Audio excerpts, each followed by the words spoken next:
Halo guys, balik lagi di channel Bang Onip, channel yang bahas alur komik.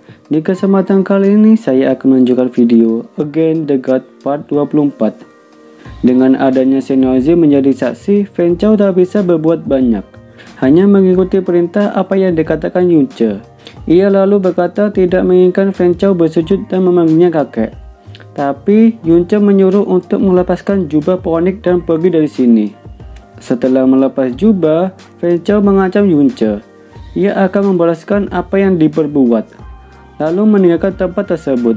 Sekarang ini Yunce memasuki lantai 7 Serikat Dagang Black Moon. Saat memasuki, sudah disuguhi pemandangan begitu indah. Nampak seperti nyata, padahal itu interior bangunan. Datanglah 3 gadis cantik menyambut Yunce. Mereka adalah pelayan Serikat Dagang Black Moon. Apapun yang dibutuhkan Yunce, mereka pasti akan memberikan pelayanan terbaik. Namun, Yunce ingin dipertemukan Shinichi. Bertemulah mereka dengan menikmati meminum teh di meja. Shinichi memuji kejeniusan Yunce telah menyalakan kristal ungu, menggunakan kekuatan es untuk menutupi kekuatan api Phoenix. Di sini Yunce tak ingin basa-basi, ia langsung ke intinya. Yunce membutuhkan matahari Phoenix dan giok Barma. Lalu Shinichi mengeluarkan giok Barma dari cincin penyimpanan. Tapi kalau matahari Phoenix sudah dibeli Sekte Phoenix 3 jam yang lalu. Shinichi menyarankan untuk datang di pelelangan kamar dagang Falling Flame. Di sana akan ada pelelangan matahari Phoenix. Letaknya tak jauh dari sini. Yunce lalu membayar giok yang ia pesan barusan. Transaksi pun selesai. Kemudian kita dibawa ke kediaman Phoenix Suci. Diperlihatkan pemimpin Phoenix Suci sedang berbicara dengan anaknya. Membicarakan matahari Phoenix telah dicuri. Dia meminta anaknya untuk menyelidiki. Jika sudah menemukan pelakunya, bunuh saja di tempat. Setelah mengatakan seperti itu, ayahnya meninggal tempat tersebut. Dengan kepergian ayahnya, Fan Shichen mengutus pembunuh bayaran untuk memburu Yunce atas penghinaan yang pernah ia alami. Keesokan harinya, di tempat Serikat Dagang Falling Flame, Yunce sudah sampai dan memasuki aula Serikat Dagang. Sampai di mana di acara pelelangan dimulai, yang menandakan seorang perempuan cantik datang di tengah-tengah keramaian mereka. Pembantu itu memperkenalkan barang pertama, berupa 2 kristal jade marau ungu. Fungsinya bisa membuat seseorang terbang selama 100 jam. Itu juga bisa meningkatkan kekuatan dari senjata. Setiap kenaikan harganya tidak boleh kurang dari 100. Dan harga awalnya adalah 600 koin mistik ungu. Para pelelang yang tertarik pun tanpa basa-basi langsung menaikkan harga 1000. Yunce yang berada di situ, ia juga menginginkan barang tersebut. Ia menaikkan harga 2000. Mendengar itu, pria tersebut kesal. Dengan nada keras, memarahi Yunce untuk tidak macam-macam dengannya. Tak ada lagi yang menaikkan harga, barang tersebut jatuh ke tangan Yunce. Barang selanjutnya dikeluarkan, bernama bunga matahari Phoenix, yang sudah ditunggu-tunggu oleh Yunce. Pemandu tersebut membuka harga awal 1000 koin mistik ungu. Agar barang tidak jatuh ke tangan orang lain, Yunce langsung menaikkan harga 3000. Dan benar saja dengan harga segitu, tak ada lagi yang menawar lebih dari harga Yunce. Saat hendak diketuk palu, tiba-tiba ada yang berteriak, "Tunggu!" Pemuda tersebut menginginkan bunga matahari Phoenix, karena ia akan menerobos Emperor Mystic. Jika Yunce melepaskan barang tersebut, pemuda itu akan memberikan banyak uang. Namun, Yunce tak tergiur dengan uang sebanyak itu. Tanpa diduga, pemuda itu menerjang Yunce, melepaskan tendangan ke wajahnya. Tak disangka dia malah terlempar ke belakang menghantam tembok. Di saat sudah berdiri lagi, Yunce akan merasakan pukulannya. Seorang pria tua berteriak menghentikan pertarungan tersebut. Yunce mengabaikan peringatan tersebut. Ia malah kembali mengajar pemuda itu. Karena Yunce tak menganggap keberadaan senior tersebut, dia marah.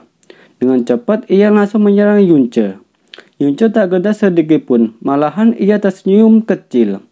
Adu pukulan terjadi. Tak diduga pria tua itu terhempas. Hal itu menyebabkan dia menghantam keras ke tembok. Padahal dia berada di tingkat Emperor Mystic.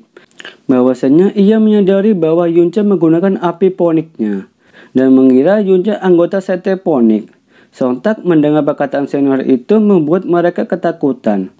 Lalu senior tua meminta maaf bahwa ia tak menyadari jika yang ada di hadapannya ialah orang terhormat. Sebagai permohonan minta maaf darinya, ia mengembalikan koin mistik ungu. Saat itu juga Yunce menatap tajam pria yang pernah mengancamnya. Dengan aura intimidasi, dia ketakutan hingga mengompol di celana. Setelah masalah selesai, Yunce meninggalkan tempat tersebut. Di sepanjang jalan, ia diikuti seseorang. Saat ditengok ke belakang, tak ada seorang pun. Ia melanjutkan perjalanan. Lalu kita dibawa ke pusat kota. Banyaknya orang lalu lalang. Yunce mendeteksi seseorang masih saja mengikutinya. Kemudian ia masuk ke dalam gang. Ada teriakan seorang perempuan meminta tolong. Dia menghampiri Yunce meminta pertolongan.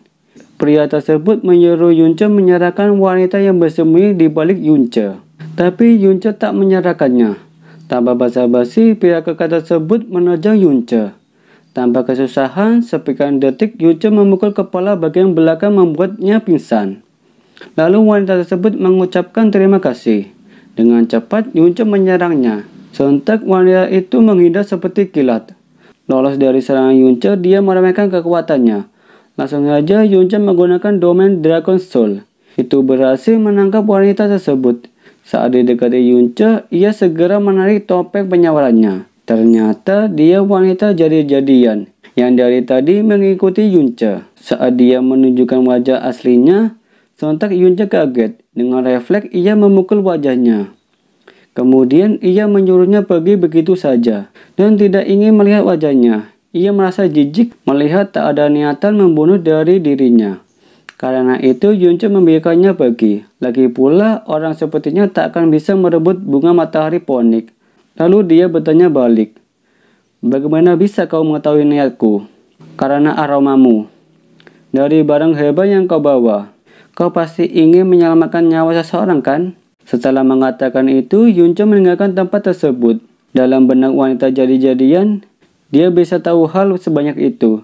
Hanya dengan mencium aroma saja, mungkin bisa jadi jembatan penghubung.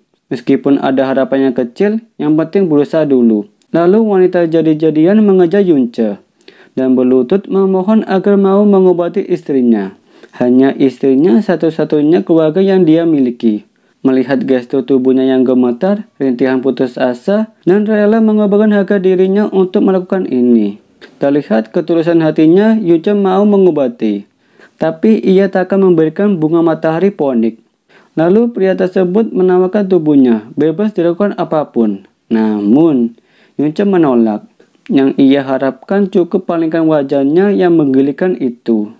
Scene berpindah di kediaman pria tersebut. Di situ sudah ada istrinya yang sedang sakit di atas ranjang sepanjang waktu. Nampak pecahan paperfen kristal keluar sebanyak ini dari tubuhnya. Kemudian Yunce mengambil tindakan dengan menggunakan Heavenly Potion Beast menghilangkan racun di dalam tubuhnya. Seperempat jam berlalu, Yunce memanggil suaminya untuk masuk. Racun dalam tubuhnya telah dibersihkan semua. Suaminya terharu dengan keadaan istrinya telah sembuh total berkat Yunce. Tak lupa dia mengatakan terima kasih.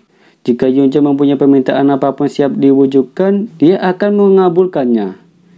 Jadi Yunce meminta diwariskan metode gerakan super kilat. Pria tersebut mengatakan bahwa ini adalah rahasia keluarganya. Sebelum selesai mengatakan, Yunce beranjak pergi sambil menyerahkan sebotol obat. Karena Yunce tahu rahasia keluarga tidak boleh disebarkan orang asing. Singkat cerita, sesampainya di penginapan, Yunce merasakan di dalam ada orang kuat yang berada di Emperor Mystic tingkat 8.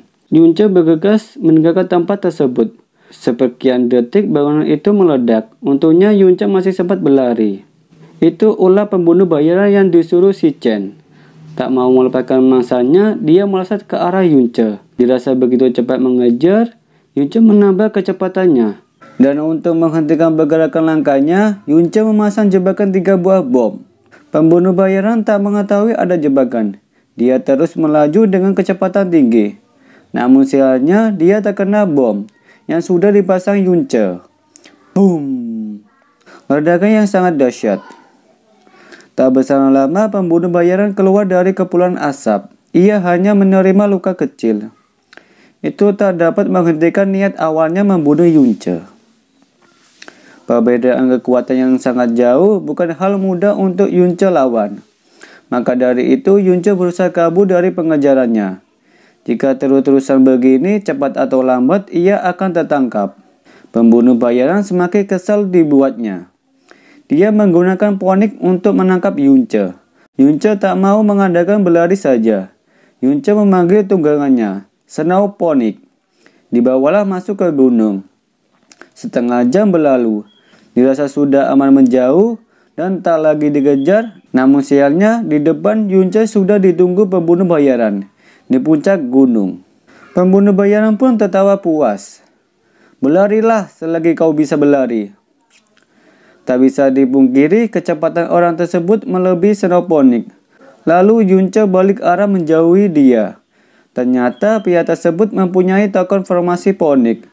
Token formasi Ponik ini dapat mengetahui keberadaan Yunce kemanapun ia pergi.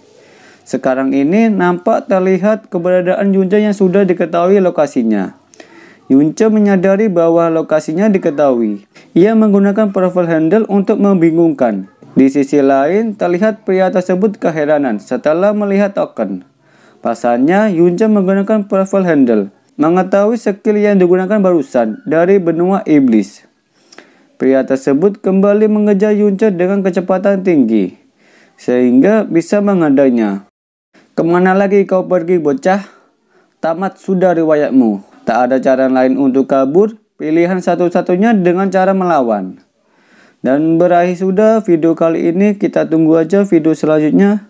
Stay tune di channel Bang Onip. Bye-bye.